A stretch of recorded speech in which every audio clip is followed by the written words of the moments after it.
आपको हम ब्रेक के बाद एक बार फिर से खुशामदीद कहते हैं। एक बार फिर से आप तमाम तर देखने वालों को आज ईद मिलादुन्नबी बहुत बहुत मुबारक। और आज साथ में हम अपने उन सपूतों को सेलिब्रेट कर रहे हैं, हमारे उन बहादुर बेटों को सेलिब्रेट कर रहे हैं, हमारे उन बहादुर माँओं को, उन बहादुर ख़ानदानों को सेलिब्रेट कर रहे हैं कि जिनका एहसान हम ज़िंदगी भर कभी चुका ही नहीं सकते, जिन्होंने अपने दिल के टुकड़ों को, अपने जिगर गोशों को इस राह हक़ में कुर्बान किया है। इस वक्त भी मेरे साथ एक फ़ैमिली ऐसी मौजूद है जिनको ये एज़ाज़ हासिल है।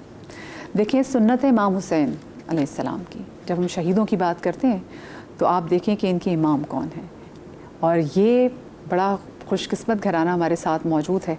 जाहिदा जी हमारे साथ हैं, हमारे साथ सोहेल भाई हैं जो कि नाइक इस्लाम काशिफ ज़ुबैरी शहीद 2010 सितंबर में, जब ख्वाजा खेला में आपने देखा कि बड़ा एक कशीदा वहाँ पे सिक्योरिटी की सूरत हाल होती थी, ऑपरेशन ज़्यादा वो इलाका था, वहाँ पर ड्यूटी को सर अंजाम देते हुए इन्होंने जाम शहादत नोश किया था। आज इनके भाई और बहन ये हमारे साथ हमारे शो में मौजूद हैं। आप दोनों को मैं शो में खुशामदीद कहती हूँ। और यकीनन एक दुख, एक गम तो है, और हमारे पास उसके कोई अल्फाज नहीं है कि हम किसी तरीके से कोई ऐसी बात कहें कि जो आपके गम को कम करते।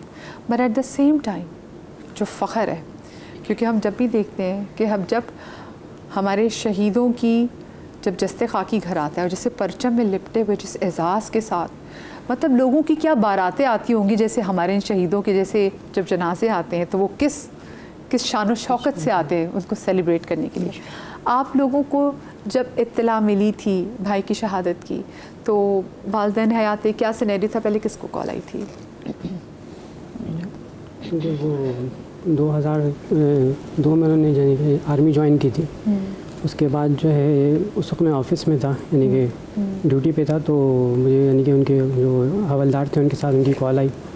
तो उन्होंने बोला कि वो आपके जो भाई हैं वो असल में वो गए, यानी कि शहीद हो गए इस पे पोस्ट के ऊपर। तो वो आप कहाँ पे? मैंने कहा मैं तो अभी जॉब पे हूँ, ड्यूटी पे हूँ सर।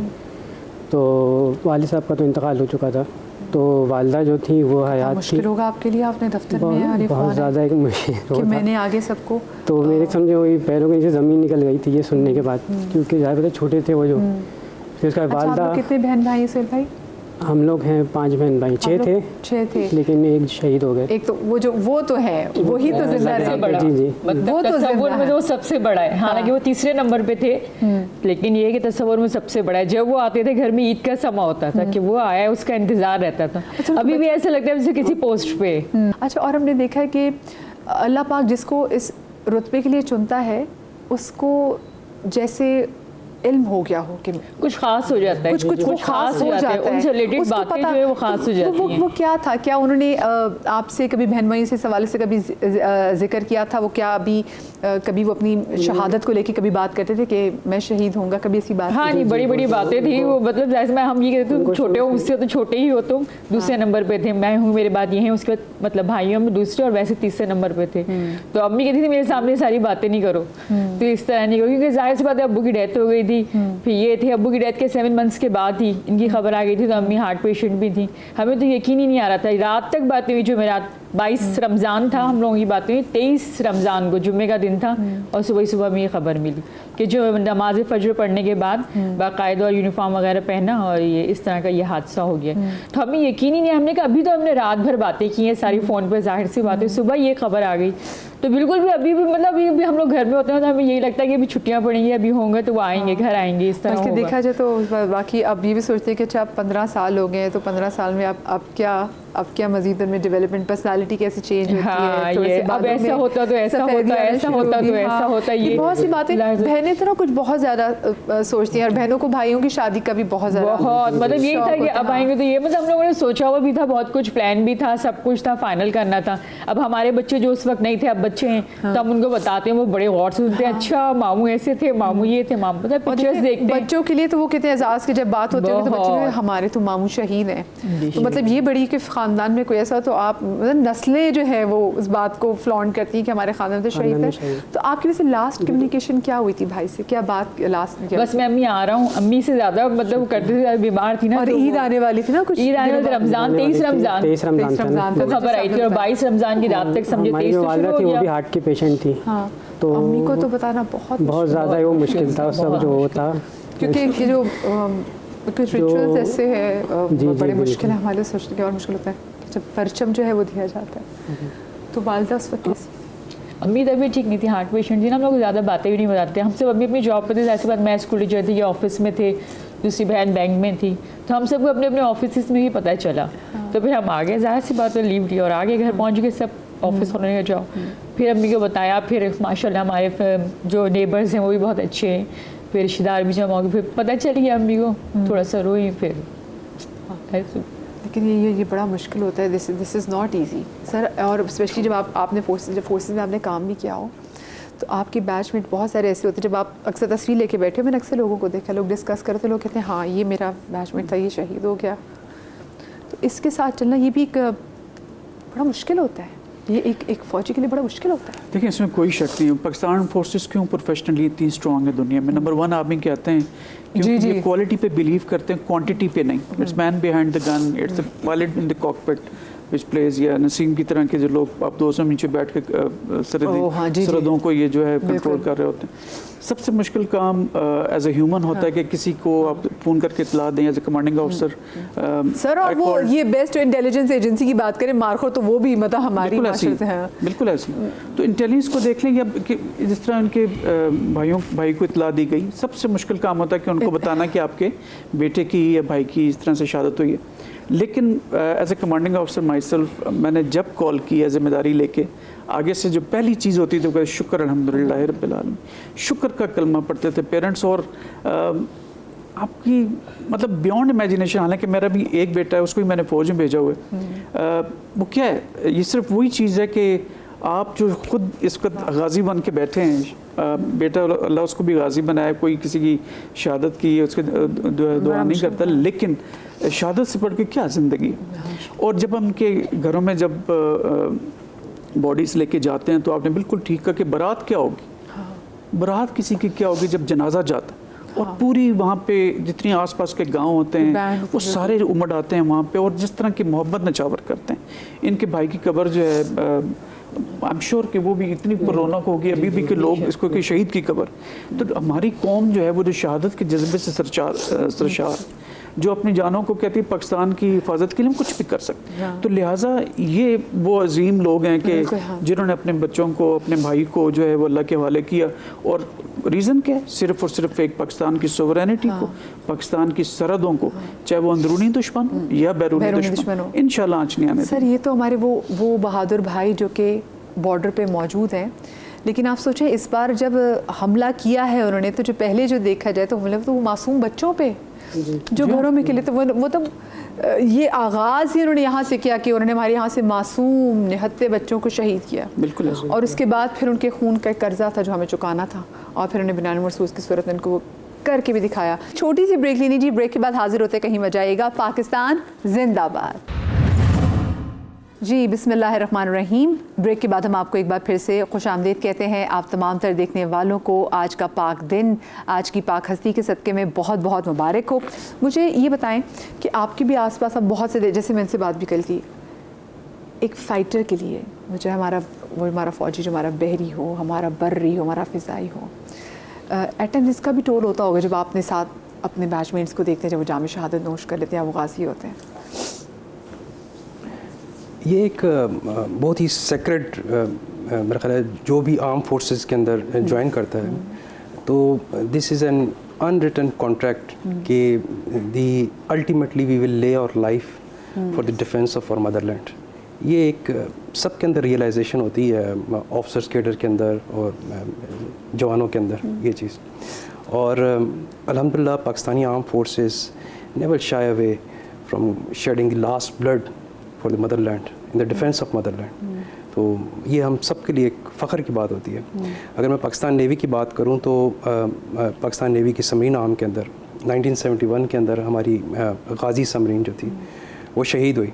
इसके अंदर 90 CPO सेलर्स थे जिन्होंने जाम शहादत नोश किया।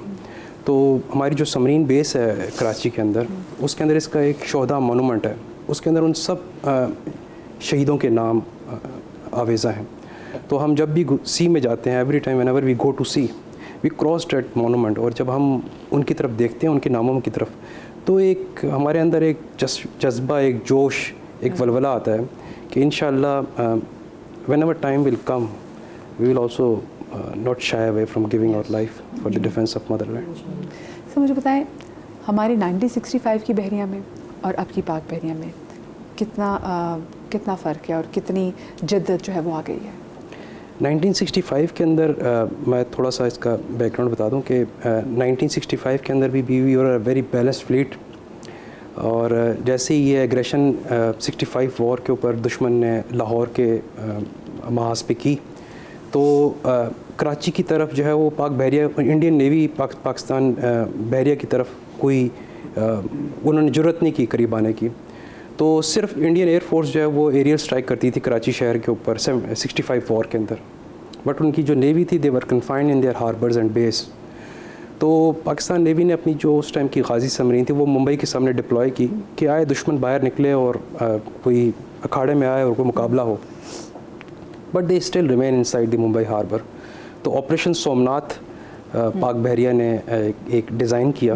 उस ऑपरेशन सोमनाथ के अंदर ये था कि ये जितने इंडियन एयरफोर्स के फाइटर एयरक्राफ्ट कराची के ऊपर स्ट्राइक करते थे, इनको जो कंट्रोल और गाइडेंस और जो सारी इनके कमांड कंट्रोल था वो द्वारका शहर से होता था। कोस्ट लाइन के ऊपर इनका रडार था, रडार स्टेशन था। तो दो एम थे इस ऑपरेशन सोमनाथ के, पाक बहरिया के 6 डिस्ट्रॉयर और 1 क्रूज़र, तकरीबन लगभग जो ये फ्लोटिला था ये 7 शिप्स के ऊपर कंप्राइज करता था, और द्वारका सिटी जो कि उनकी कोस्ट लाइन के ऊपर था 350 किलोमीटर फ्रॉम कराची, इन्होंने जाके उसको डिस्ट्रॉय करना था। और दूसरा ये था कि इसके ऊपर इनके ऊपर एक पॉलिटिकल प्रेशर आएगा इंडियन नेवी की तरफ कि there is a war, they should go out and fight the war with the Pakistan navy. और मुंबई से ये जैसे निकलेंगे तो हमारी सबमरीन सामने होगी और वो अटैक करेगी उनके ऊपर। लेकिन आप देखें कि पूरा द्वारका हमने जो उनका रडार स्टेशन था, मिलिट्री इंस्टॉलेशंस थी वहाँ पे, जो इनकी वहाँ पे जितना इंफ्रास्ट्रक्चर था वो पाक बहरिया ने डिस्ट्रॉय किया जाके, बट इनकी फ्लीट स्टिल मुंबई हार्बर के अंदर थी। ये तो थी 65 की नेवी। अल्हम्दुलिल्लाह आज अब 2025 के अंदर देखें तो we are a very capable potent navy in 4 dimensions. हमारे पास modern state of the art frigates हैं, डिस्ट्रॉयर्स हैं, एयरक्राफ्ट्स हैं, long range maritime patrol aircraft है, और हमारी सबमरीन आर्म जो कि इज़ एवर एक्सपेंडिंग।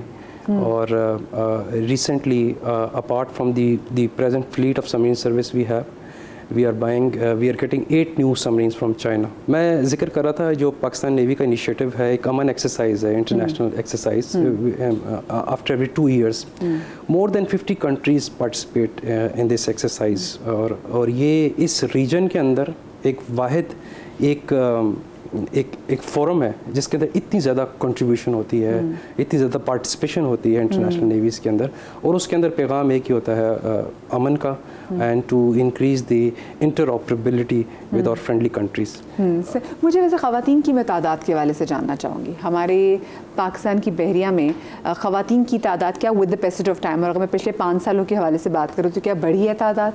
जी बिल्कुल, हमारी ख़वातीन की तादाद काफ़ी हद तक जो है वो बढ़ चुकी है, और अभी जो नए बैच भी इंडक्ट हो रहे हैं उसमें जो फीमेल ऑफिसर्स हैं उनकी जो तादाद है वो बहुत ज़्यादा हो रही है। और हमारे पास बहुत सी फील्ड्स हैं जिसमें हम फीमेल ऑफिसर्स जो हैं वो सर्व कर रही हैं। तो जब हमारे पास वैरायटी ऑफ फील्ड्स हैं तो बहुत सी जो फीमेल कैडेट्स जो फीमेल ऑफिसर्स बनना चाह रही हैं या आर्म्ड फोर्सेस को ज्वाइन करना चाह रही हैं, तो उनके पास बहुत सी अपॉर्चुनिटीज़ हैं। ज़्यादातर तादाद ख़वातीन की कौन सी फील्ड में है?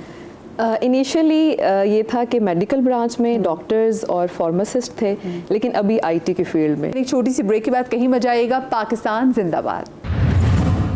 जी बिस्मिल्लाहिर्रहमानिर्रहीम। ब्रेक के बाद हम आपको एक बार फिर से खुश आमदीद कहते हैं, और ब्रेक के बाद हम इस्लामाबाद स्टूडियो से ज्वाइन कर रहे हैं एयर वाइस मार्शल रिटायर्ड एजाज़ महमूद मलिक साहब, और साथ में हमें टेलीफोन लाइन पर ज्वाइन करेंगे खालिद चिश्ती साहब जो कि फॉर्मर पीएफ फाइटर पायलट हैं, रिटायर्ड हैं एज एयर कमोडोर। सर आप दोनों को मैं अपने आज के स्पेशल शो में खुश आमदीद कहूँगी, और सबसे पहले तो मुबारकबाद आपको देना चाहूँगी क्योंकि आज का दिन एक तो वैसे भी 12 रबीउल अव्वल का, तो आपको ईद मिलादुल नबी भी बहुत बहुत मुबारक हो, और आज क्योंकि वो दिन है जिसमें हम अपने बहादुर सपूतों को सेलिब्रेट करें। सर आपको आज का दिन बहुत बहुत मुबारक।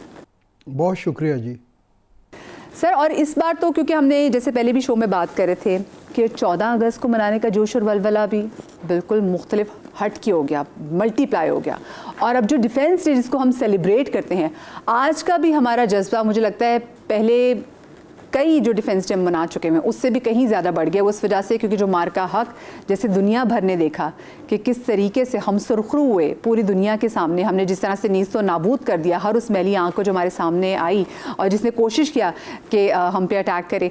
और इस सारी सिचुएशन में सर मैं आपका जोश और वलवला भी जानना चाहूँगी कि आपके आज के क्या तासुरात हैं? अल्हम्दुलिल्लाह जी, एज ए वेटरन ज़ाहिर है ये आज का दिन हमारे लिए बड़े मैं समझता हूँ कि फ़ख्र का दिन है कि हमने अपने वक्त में एक बेहतरीन फोर्स में जो है उसको ज्वाइन करने का अल्लाह ने मौका दिया और फिर हमने वहाँ पूरी इनिंग हमने सर्व किया।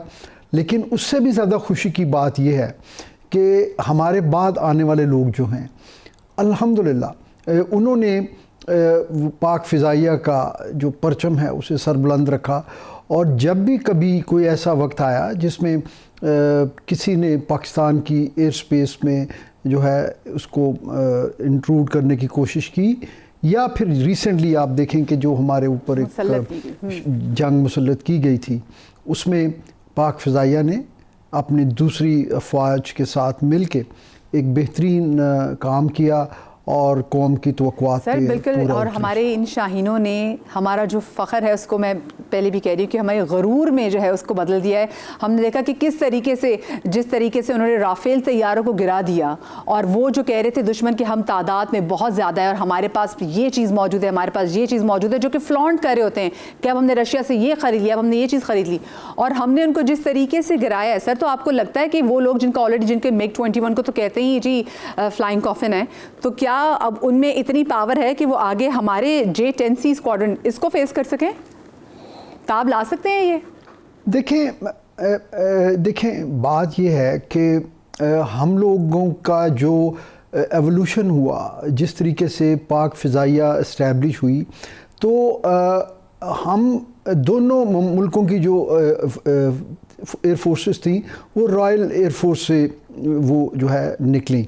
लेकिन पहले दिन से ही एक तवाज़ुन जो नहीं था जहाँ तक नंबर्स की बात है, वो कुछ तो हमें एसेट्स मिले नहीं और जो मिले वो इस हालत में नहीं थे कि उससे जो है आप एक पैरिटी क्रिएट कर सकें।